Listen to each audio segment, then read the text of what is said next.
How we doing, guys? Early this morning, I'm gonna hit you all with some, rundowns of, best games coming up this weekend.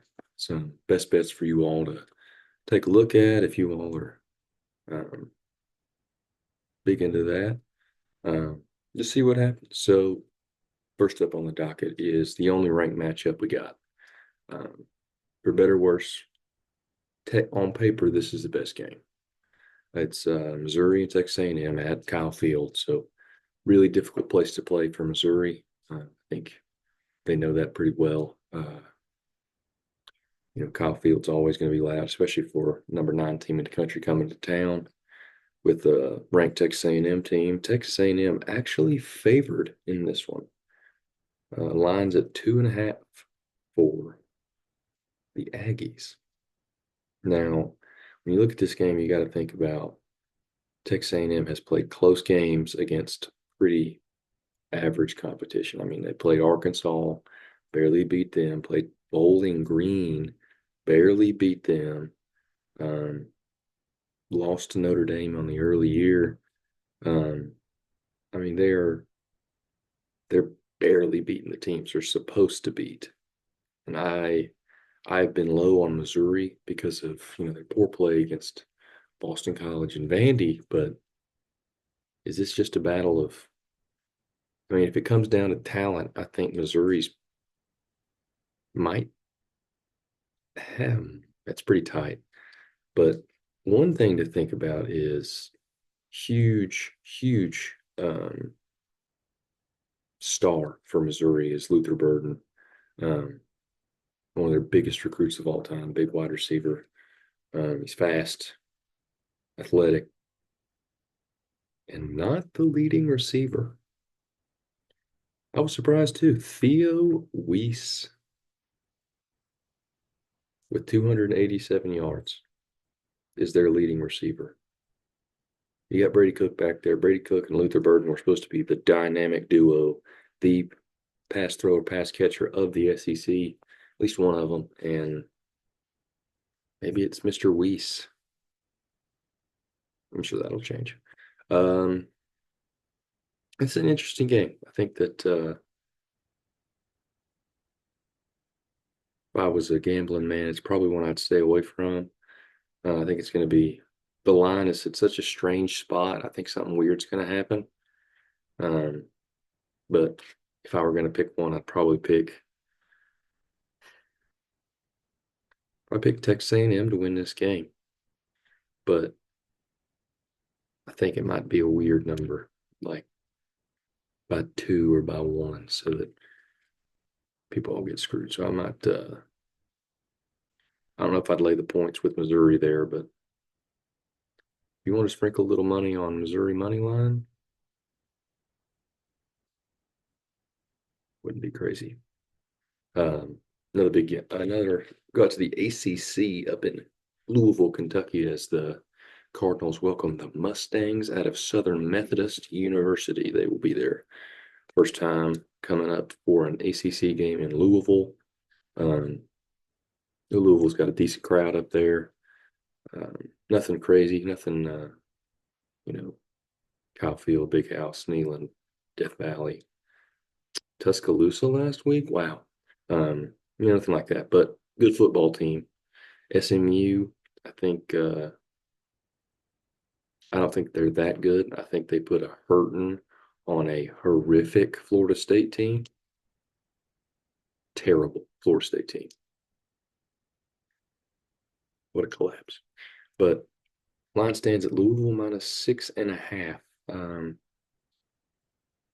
I like it. I would lay the points with Louisville there. I think they cover, probably win by 10.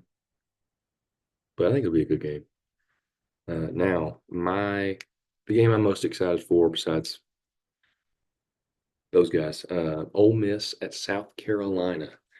From what I've heard, Lenore Sellers should be back. Rocket Sanders, I think he's back too. Um, Lane Kiffin released that Gettysburg Address availability report with 25 people on it. Um, which is just insane. Just insane.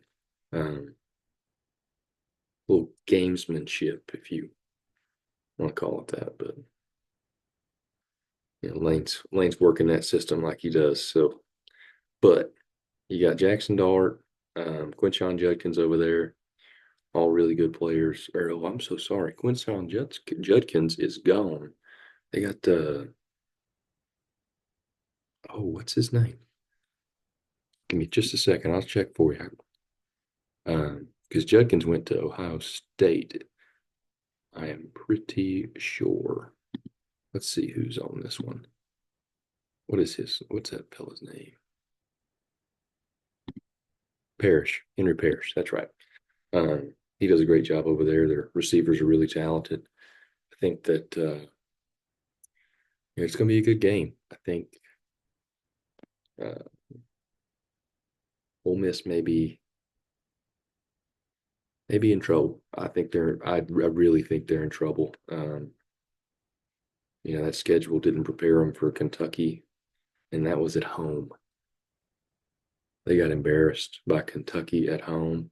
This South Carolina team boat raced Kentucky uh, at Kentucky.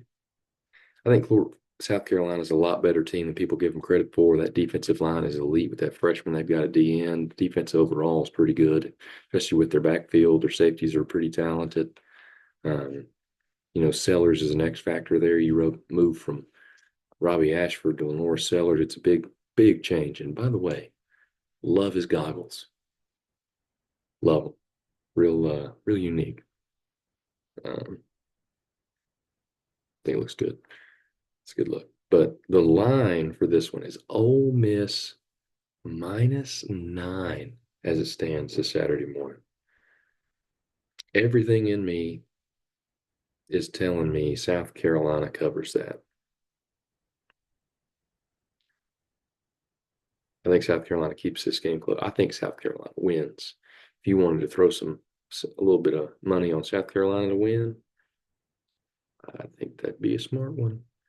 They've got that. I mean, it gets rocking down there. I think it's uh, down in South Carolina. I'm not sure of the name. Maybe it doesn't matter. Um, Next game for me that I'm probably going to take a peek at. Probably won't watch it the whole time because you never know. Alabama and Vanderbilt. Now I know what you're saying. It's Vanderbilt. Bama just beat Georgia so bad, at least in the first half. Score didn't reflect that because Georgia really came back in that second half. But Vanderbilt's got a little something to them this year. Already beat Virginia Tech. They gave Missouri one heck of a scare, taking them to overtime like they did. Maybe, no, I think it was just one. But taking them to overtime, losing on a missed field goal because Vanderbilt's going to Vanderbilt. But they got Diego Pavia back there at quarterback. He runs his butt off, works really hard, plays well. They run that kind of gimmicky offense that's tough to kind of deal with when you've been prepping for other people and you maybe coming off a emotional high. I know DeBoer threw out the rat traps in the facility, and that's kind of corny. I'm not gonna lie. I can't. Rat traps. I don't know. Works for you. More power to you. But line sits at Bama -22.5. That's over 3 touchdowns. It's like a cardinal sin to bet on Vanderbilt, but I don't think it would be. I think it's a good play. If I was gonna bet either way, it'd probably be Vanderbilt and the over.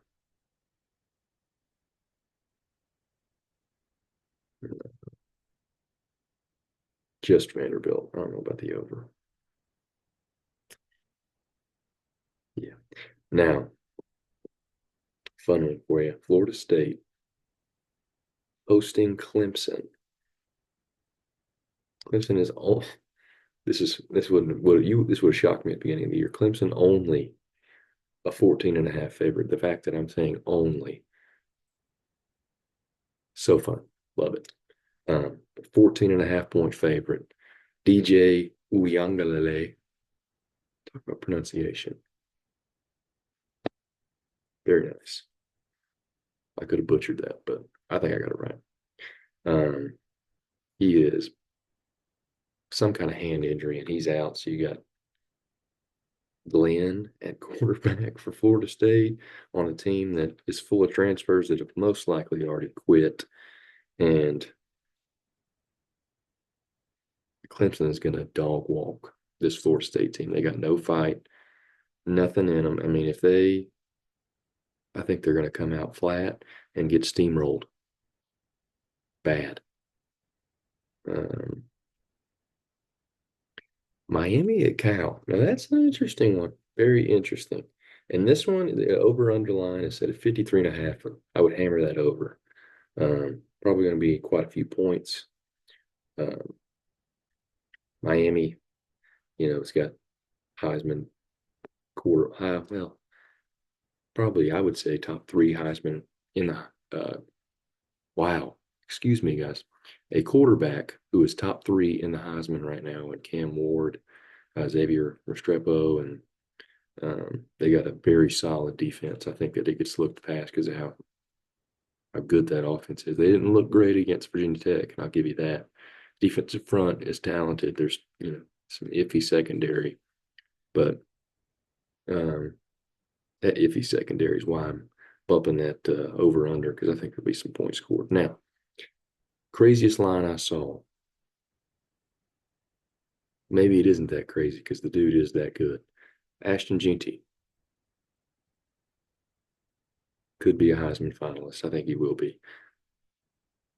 Had a player prop that went around on social media and I took a look at. 3 touchdowns for Ashton Jeanty to score 3 rushing touchdowns or more. Only minus 155. Not even like plus money.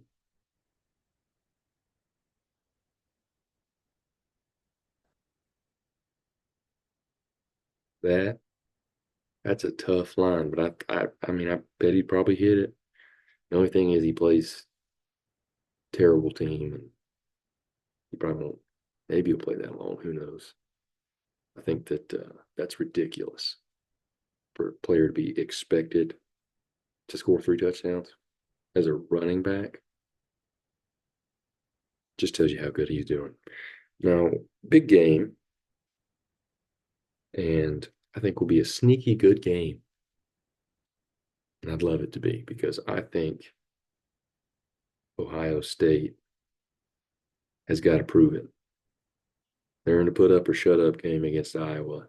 Michigan State's horrific. Everybody has kind of seen that.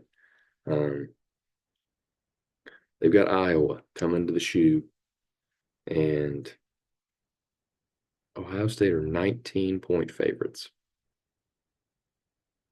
And they do have a fantastic defense. Ohio State is talented all the way across the board. They got Will Howard at quarterback. That is the question in this game. Will Howard. Can he beat Iowa with his arm? He's not the most mobile guy. He can run when he needs to, but not a scrambler per se. They've got Quinshon Judkins, as I mentioned earlier on accident. Defense is holding opponents to under 7 points a game. I think they're one of the top 5 in, defense, top 10 in offense. I mean, it's a good team. Numbers, paper, but again, got to prove it this game. Iowa, on the other hand, has that traditional Kirk Ferentz defense. How does that guy still have a job? He is coaching like it's 83, 40 years later. Build the offense, coach. Come on. Iowa's actually got a really good running back. Caleb Johnson, he's got 685 yards and 9 touchdowns. So they're running the ball well. Got to give him credit for that. But, if Ohio State makes them put the ball in McNamara's hands, this is going to get ugly. Can Will Howard do it? Because Iowa's got a good defense. They only allow you know, 14 and change a game. If Iowa's defense can stop Judkins and Travion Henderson, can Will Howard beat him with his arm? That's the question. I think that he can, but I don't know if he'll do it by 19 points. I'd take Iowa to cover, and I think this will be a better game than people think. Could be way wrong, way wrong. Ohio State going to try and do their best to not show up like Ole Miss. Now, another good game, Big Ten matchup. Excuse me, Rutgers at Nebraska. Now, if you told me a couple years ago, I'd sit here and tell you that an exciting game is going to be Rutgers at Nebraska, I would have thought you were talking about like a toilet bowl game, you know, worst of the worst.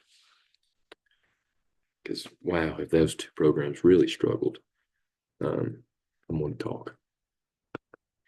Anyway, Rutgers has got a monster at running back.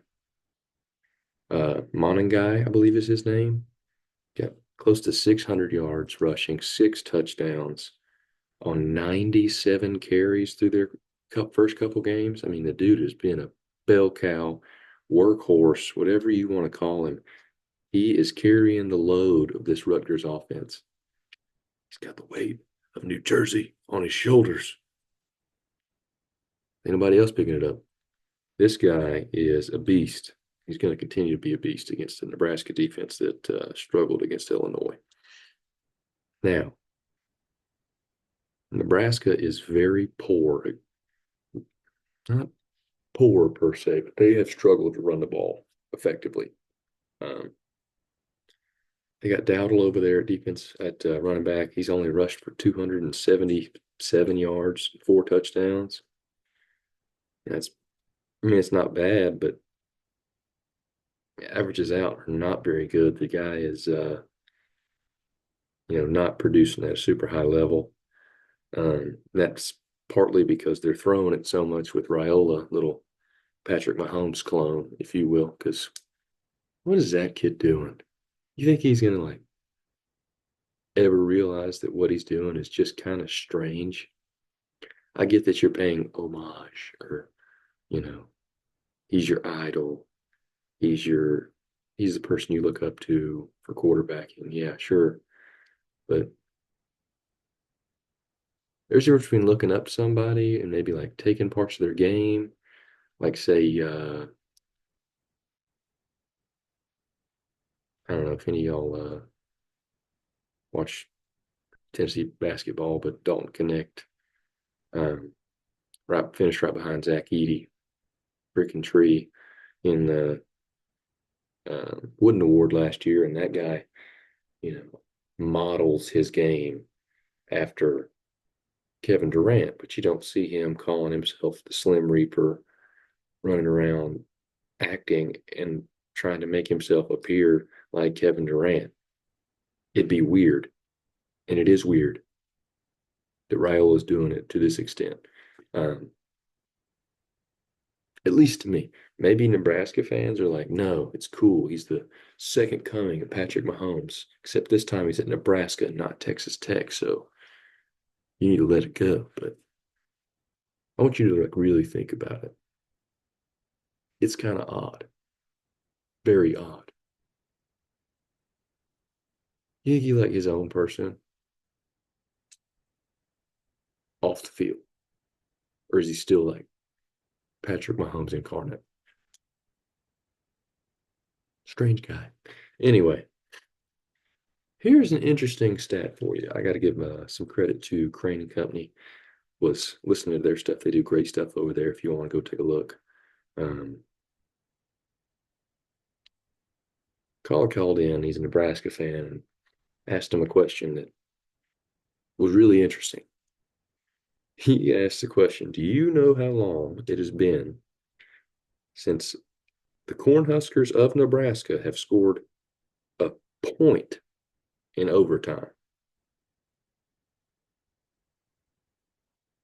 10 years. They have not scored a point in overtime since 2014. That includes Illinois' uh, overtime win last week, or 2 weeks ago. 2 weeks ago. I mean, that is, I think a lot of that blame is old Scotty Frost. I thought he was going to succeed up there. I really did. But he did not. Shout out Matt Rule, though, coming out of Carolina and I want to say LSU. I'm not sure. But should be a good slate this week. Not a uh, huge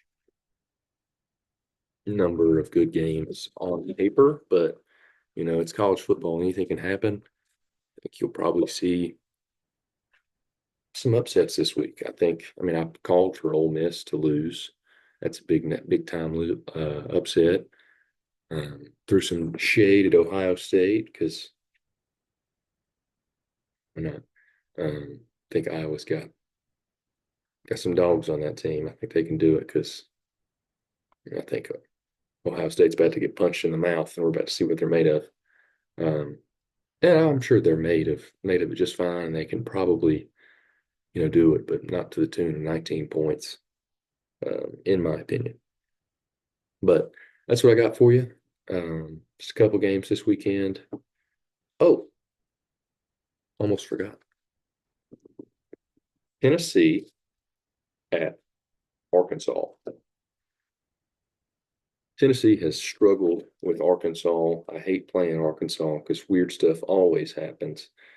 I remember when I was younger, I watched a game and we played Arkansas. We got thrashed. I mean, beat bad, but there was a graphic and talked about Arkansas's offensive line, and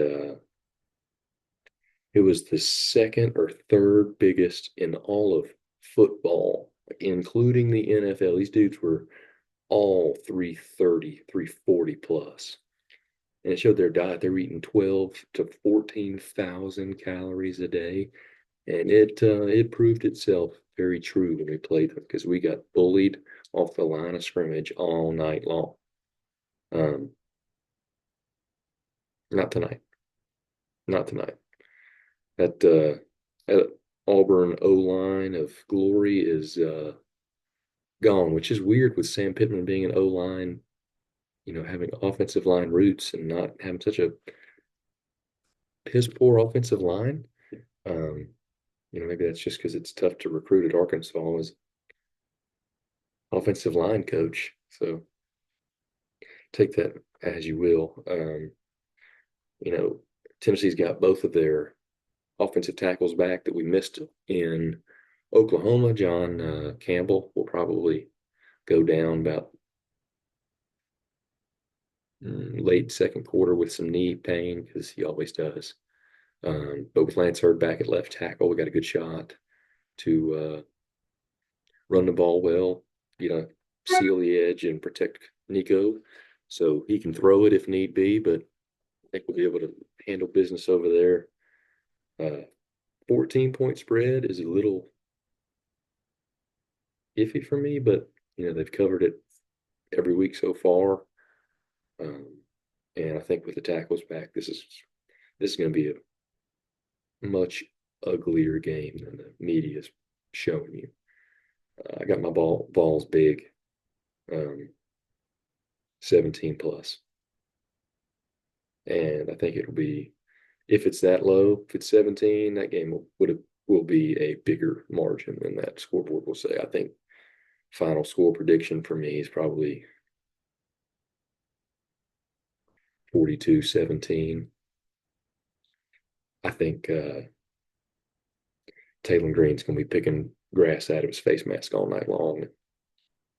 If he's not careful with all that cutesy stuff he does, he's going to end up hurting because those defensive linemen for the Vols are some mean, big, scary, physical, and strong individuals that are not going to take it easy on him. Uh, that's all I got for you. Go and watch this slate of games. Get you some reaction stuff tomorrow.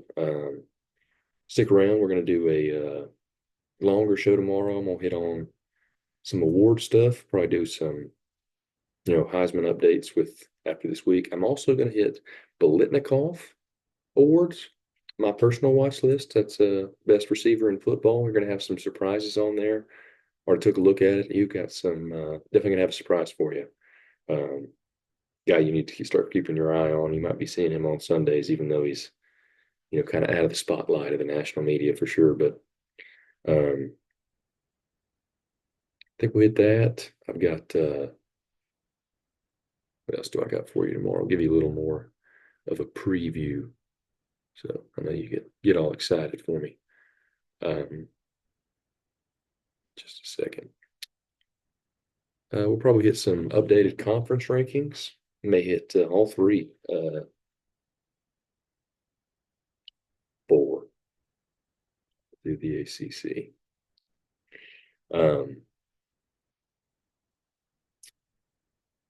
Probably do little fantasy update for you. I think my team's been struggling a little bit, real up and down. Um, don't know what to make of them just yet. But shout out Kirk Cousins last night or Thursday night, 500 yards passing, 4 touchdowns. Might get that man a chain. Kirko is balling in prime time. You ready for Kirktober, folks? Kirktober is in full swing. Um, but yeah, we'll hit those. Also going to go for a little group of five, top 25. Um, the top couple, but we're gonna get into it, see what we can come up with. Should be fun. Hope you guys will tune in either late tonight or early tomorrow for here at the Inline Sports. I'm gonna tag in a video here at the end. It's my last one going over my top 25 before all the games started. Um, Made it on Thursday, but didn't get to make the video until Friday after Oregon and UNLV had played. But I'm still standing 10 toes on my stuff for now, and yeah, that's what I got for you. Well, thank you guys for tuning in. I really appreciate it. Hope you guys have a fantastic week and crack a cold one for me.